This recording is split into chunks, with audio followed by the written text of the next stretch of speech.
Ilaria Bordenga al Teatro Postavecchia, un appuntamento teatrale sabato e domenica, ecco, parliamone. Allora, intanto invito tutto il pubblico al Teatro della Postavecchia l'1 e il 2 aprile.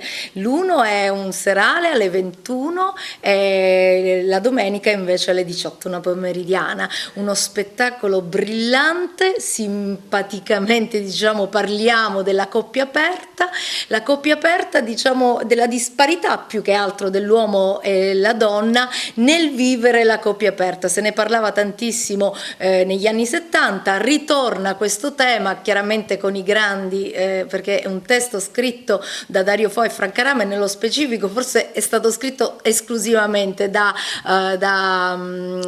Franca Rame, e che noi raccontiamo insieme al mio partner Paolo Di Noto, bravissimo attore che fa il coppia aperta, e invece io faccio Antonia, questa donna che subisce la coppia aperta, ma ci sarà un risvolto con la regia di Camillo Mascolino, un bravissimo regista catanese, l'allestimento scenico di Donatella Giannettino e chiaramente con il contributo grandissimo di Giovanni Moscato del Teatro della Postavecchia, di Toni Brucoleri e di tutte le persone che ci sono state attorno per costruire questo bellissimo spettacolo per me esilarante. Quindi vi invito sabato 1 aprile e 2 aprile alle 21 e alle 18. Vi aspetto, perché il teatro, ricordatevi, è un'arte magica ed permette la trasformazione. Quindi venite a teatro.